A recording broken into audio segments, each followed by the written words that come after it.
qoysaskan oo ka mid ah qoysaska degan magaalada Gabiley ayaa ah qoysas tan yara oo la ildaran dhibaatooyin hor leh oo ay ka mid yihiin xanuuno dhimirka, cunno yaraan, hoy la'aan iyo dhammaan baahiyaha asaasiga ah nolosha oo habeeraatee ka maqan isla markaana aan haysanin hooy ay ka galaan dhaxanta, qaboobaha iyo roobabka. Cidna uma qodna, cidna uma maqna. Haddaba daawadeel waxa la idinka codsanayaa haddii aad tihiin qurba joogta reer Gabiley iyo cid kasta oo jecel in Ilaahay dartii ku caawiyaan dadkan dan yarta ay ku soo hagaajaan shabakada wararka ee Gabiley News Network ama gabiley.net iyadoo Ilaahay noo sheegay in haddii aad isku naxdaan oo aad isku naxariisataan uu Ilaahayna inoo naxariisanayo. Marka daawadeel dadkani waa dad wasiibay xanuuno dhimirka oo u baahan in wax laga qabto isla markaana aan haysan wax dawa oo ay isku tabiibaan. Haddaba Ilaahay dartii ku caawiya dadkan dan yarta ee u baahan cid garab iyo gaashaan siisa. Qurba joogta reer Gabiley iyo dadka uu Ilaahay siiyay hantida iyo dawladda hoose ee degmada Gabiley ayaa gabi ahaanba ka gaabiyay wax ka qabashada dadka dan yarta iyagoo dadkaasi helin wax kaalmo ah haba yaraatee.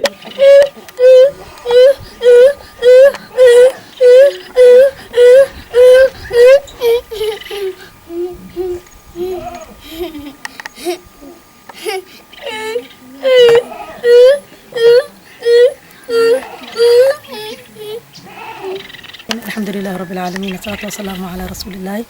أجمعين. الحمد لله سبحانه وتعالى مهله إله نصر الجميع إله قيسك صدقنا أيها الله سبحانه وتعالى قيسك نحكم مديها قيسك ريب جبلي أيك مديها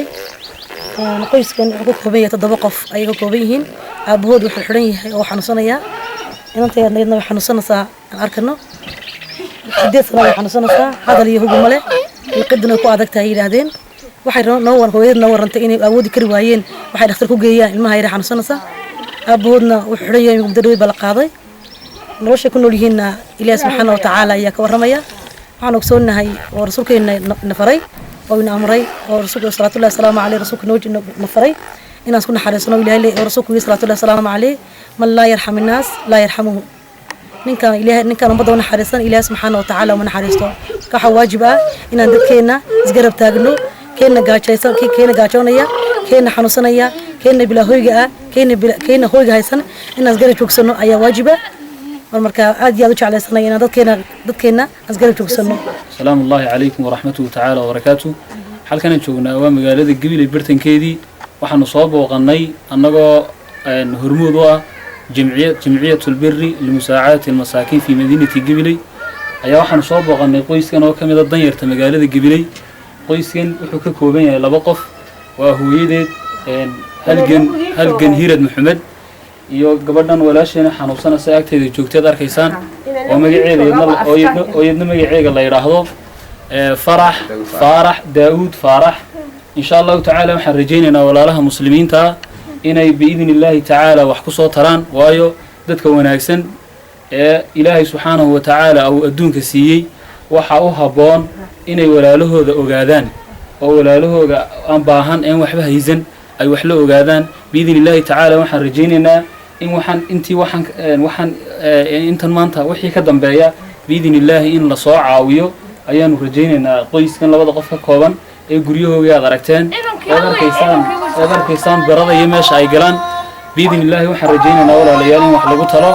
ilaahayna wuxuu yiri lan tanaalul birra hatta tunfiqu mimma tuhibbuun وما تنفقوا من شيء فإن الله به عليم.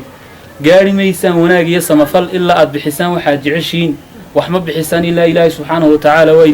ويأويهي مركا ولا ليلدات كان باهن إنك عيالي نويقيا وحي عنان متشرتو برادة هاي ستان ولا ركيسان إن أنت نوحن وصنا ساعات هذا فردها مركا ولا لها مسلمين توحن كعصنا ملك استيا دونك جوجان إن صاع ويان قيسكن بإذن الله تعالى لم يكونوا مقدوسيننا حير مقدوسيننا